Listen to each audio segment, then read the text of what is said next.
All right, y'all. Day 5 million of working on the floor. Um, so I finished last week before, somewhere in that time frame, the passenger side over here. Now I'm working on the driver's side. So last night I did a whole lot of grinding and cutting, and I got this done. My little temporary. That's what we got. Pretty big hole. And then over here, see daylight under there. That's what we got on this side. So today, I'm gonna weld that piece of metal in this hole. And I'm gonna weld that piece of metal in that hole. And then I've got a few little screw holes that I'm gonna weld up. A couple more over there. And then I think I'm gonna be done with the metal work back here. At least in the back of the bus, there's gonna be a lot more of this, I'm afraid, in the belly pan, underneath the water bay, and then up front, up under that couch up there. I don't have a good feeling about that under that window. But cool thing is I've learned a lot back here on the back, so maybe it'll go a little faster when I get to the front. I'll hone my methods. But one of the things I did yesterday is I had a little piece of a can of rust converter left. And so a couple of these spots that I ground down, I went ahead and sprayed. That gives you a good idea of over here on this side, I sprayed that with rust converter, and this side I didn't. And last night, it was raining and everything, so there's a lot of moisture in here, in the air, and you can tell where that brown tinge that you see everywhere was not actually there. It actually looked a little bit more like this, kind of a bluish, blackish looking. But just overnight, that, that brown surface rust is coming back. So, yeah, if you leave it untreated, that's what happens. But I knew that was going to happen. What I was really trying to do is just get the big stuff off last night, just because I was already filthy, and I wanted to, while I was making dust, I figured I'd keep making dust. So anyway, that out of the way.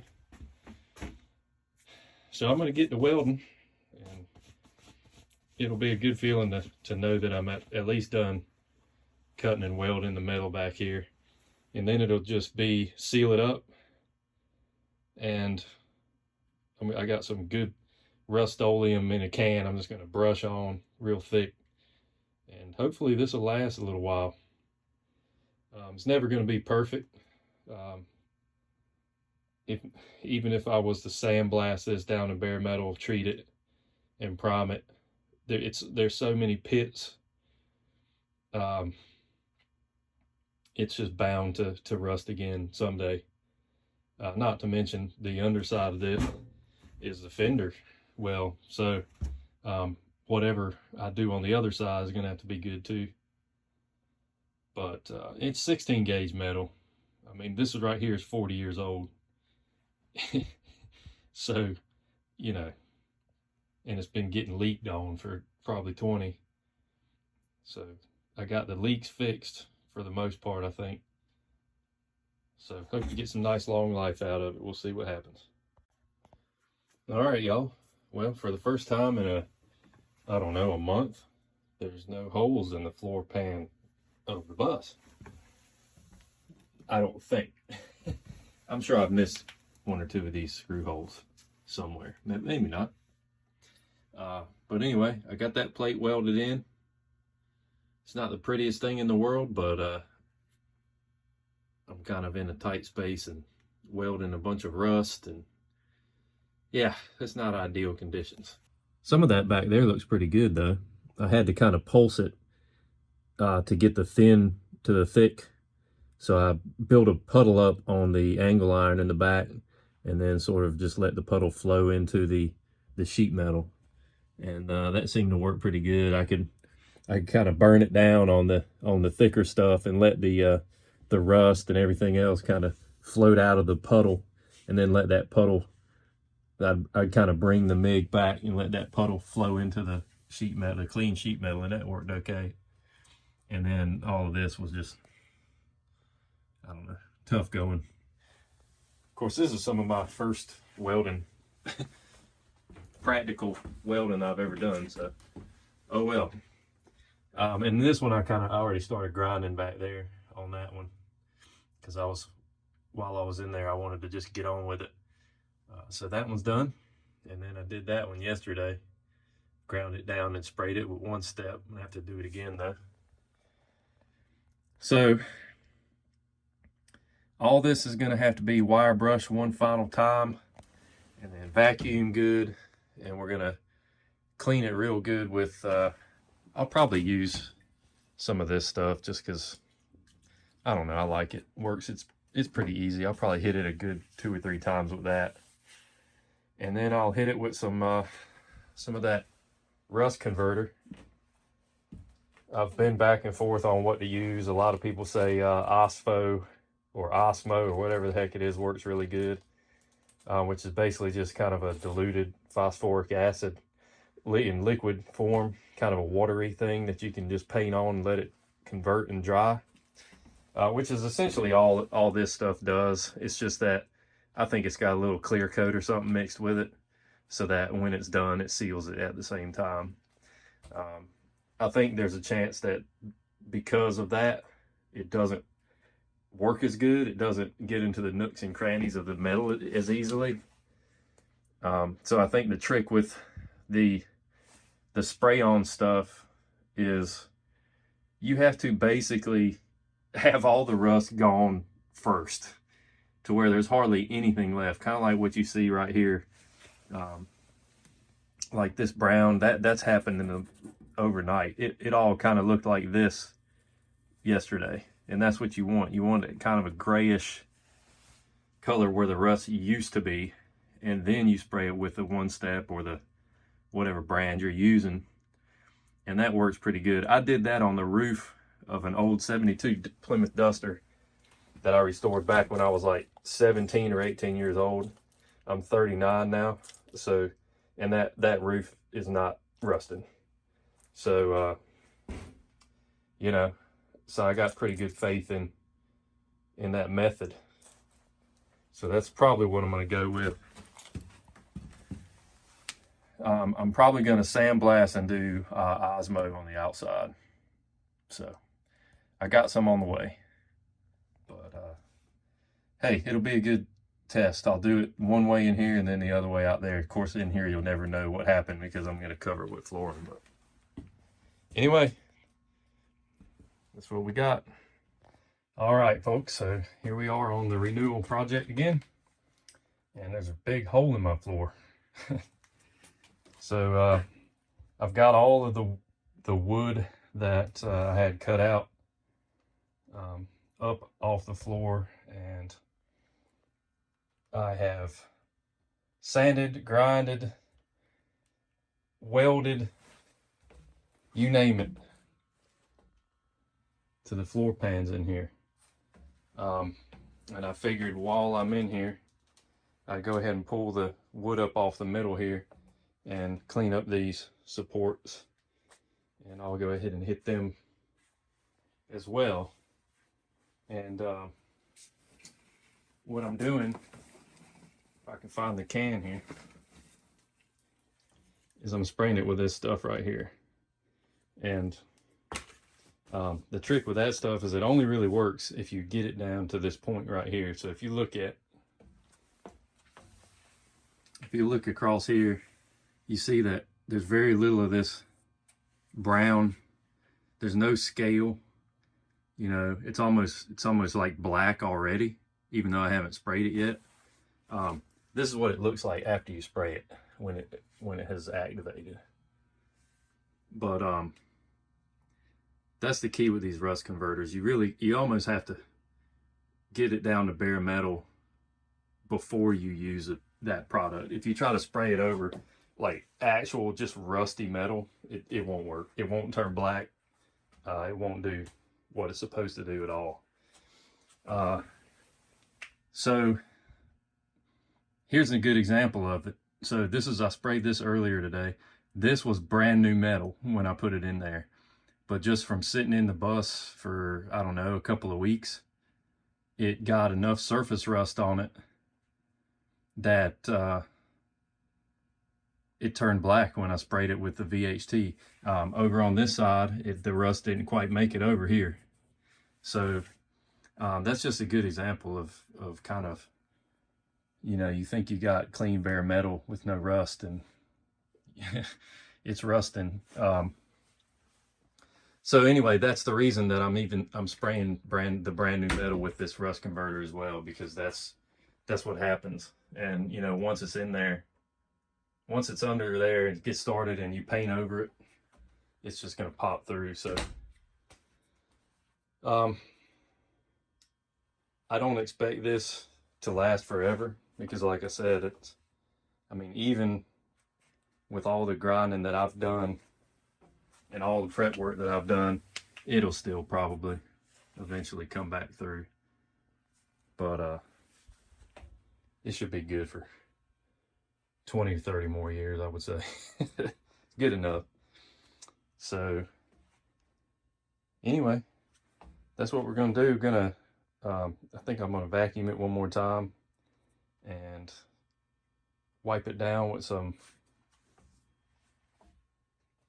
metal prep, and then we'll shoot it with this VHT stuff and let it dry. So real quick, this is what I'm using as my prep spray. I've used that stuff before. It works pretty good. It's very convenient. It's expensive. It's like $8 a can, which is just stupid. But I mean, look at how it just, look how it just covers it. You know, you can spray it on there. I let it sit for a minute. And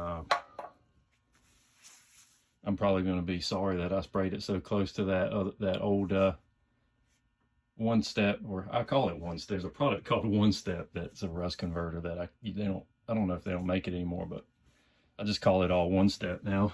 But anyway, I let it set for a minute and just take a bunch of shop towels, wipe it up good, and that's all I'm going to do to prep it.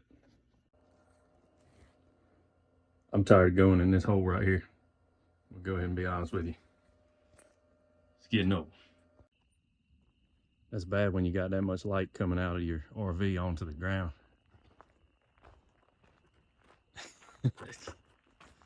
Looks like it's got thrusters under it. It's going to lift off any minute.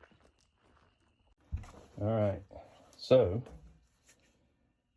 that's kind of what it looks like after it's sprayed. My light went dead, but you can see how it's all starting to turn black. That's what you want. If it just looked like rust with clear coat over it, you might as well just spray clear coat over it. I'll go ahead and tell you. But there's kind of a good example of what that's what one of those cross frames looks like. There's a lot of glare on it, but you can kind of see over there. I sprayed first. It's kind of turning black, and then you can see where I ground those studs off of there where it's not doing anything. It's because it's not rusty yet, because I just ground it today. But there's one that hasn't been done, but there's a little bit where it has been done. So it'll continue to get a little darker overnight, but this is looking pretty good so far. Now you can see, I mean, it looks terrible, but but you know, this is the old paint where there really wasn't that much wrong with it. And then here's where the metal, I mean, the paint just came off the metal, but it hadn't really rusted. So see, it's not really turning black. there in some spots it is. And that's kind of what you want to look for when you're using a rust converter product, because it's the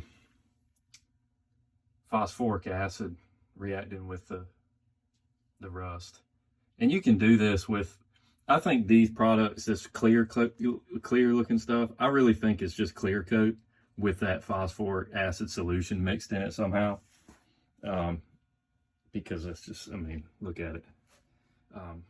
And then the cool thing about that though is that it's done. I mean, it's ready. You can just paint over it if you want. So that's what I'm going to do. When this is all cured, I'm just going to, I've got some of this Rust-Oleum farm and implement paint, just because I was at Tractor Supply that day. And just good old black Rust-Oleum, and I'm going to take a paintbrush and I'm just going to start dabbing it on there. I'm going to get all up under those walls, and I'm just going to put a really good coat of that black paint. And maybe with all the work I've done, I'll have a fighting chance of this rust staying gone for a while. I mean, the stuff that was really, really bad, I cut out and put new metal in. But if I'm honest with myself and y'all, I mean, all of this sheet metal should have just been cut out and replaced. But you just don't know. First of all, it's not that easy to get big 4x8 sheets of metal, and they're expensive. And then it's hard to transport them, yada, yada, yada. So I just bought little pieces and patched it like that. And the important thing is that it's sealed. And, you know, because underneath there is the wheels. So, I mean, there's the axle, right? So the wheels kind of go under there and in through the closet. And if there's holes there, every time you go through a mud puddle, there's going to be water in between the wooden floor and this metal again. And that's how it ended up getting rusted out in the first place. So, I know I'm kind of rambling here, but this has been a much bigger project than I thought, but I don't know. I can't just leave a rusty mess, so it is what it is. Okay, so the floor pans are painted. And I'm getting ready to put a piece of floor down so I can start walking on it, tracking it all up and scratching it. So I'm gonna go from weld to weld here is 31 inches, and then it's like 32 and 32. So I'm just gonna take a sheet of plywood and cut it in 3 pieces, and then I'm gonna do something similar for this piece. It's built to where a piece goes and it's notched out for the doghouse right there, and it's 48 inches ends right there on center on that, and then it's another 48. These are 16 on center. So the first thing I'm going to do, since I know what these are going to end up being, these are going to be just 3 basic sheets. I'm going to go ahead and cut this middle one so I have a bridge to walk across, and I'll throw something down here. And then I can get in and out of here. I can move my welder, and I'm going to figure out what I got to do back here. I think I'm going to have to go 27 and 27 and then cut a centerpiece right there. There seems to be a brace about 27 inches, which will make it nice. Yeah, they probably did that on purpose. But it'll be nice because you'll have a seam support on here and over here. And I don't have to notch a piece of plywood. I can just cut whatever the length this one ends up being, just cut the end off of it, make it shorter so it ends right here. And just keep it simple. And the other kind of neat thing will be that one day, if I need to for some reason, I'll be able to pull the middle floor panels out and get to the top of all of this stuff, which everything you can get to from the bottom, but it might be kind of nice to work on some of the stuff from the top one day if needed. So anyway, we've cut some plywood. It might not seem like much, but this is a beautiful sight to me. The first piece of Advan tack down. So what I just got done doing is stapling this metal back to the back of the floor so that we won't have bare metal exposed to the outside. And because this is, when they did it, it was full sheets. Well, I've cut it up and I'm piecing it back together. So what I did is I laid it across, stapled it on, and then I laid it on the ground, elevated it a little bit, and then I just took my plasma cutter and went around and cut the edges off. So now I've got basically like a panel that I can just lay down. So that worked out pretty good. So one other thing to note, if you look right here, you can kind of see where the weld of the sheet metal starts. They laid the sheet metal on top of the chassis and then they just welded it right on top. And when they built the bus, they just took 8-foot sheets of plywood and laid them across and just kind of straddled across all of this. And so it didn't really matter. You know, you didn't notice that there was a little recess right here. Well, now that I'm doing this, where I've got this panel sitting on the chassis and not on the sheet metal, it was a little lower. So that was the other reason that I flush cut this aluminum underneath here, because what it should do, hopefully, is raise it up to about the level of where this is going to be, because it's going to be sitting on the sheet metal, but this is sitting on aluminum. See if I can kick this under here.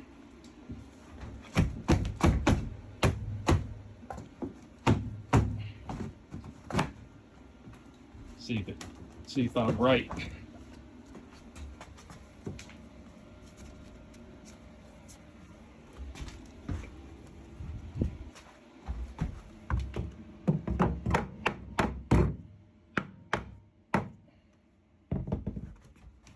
So, yeah, that's close enough for me. That's close enough to lay laminate flooring on top of for sure. So that's what I was hoping for. So again, this has got the aluminum underneath it. This has got steel underneath it. Before it all had aluminum underneath it. So now it's flush.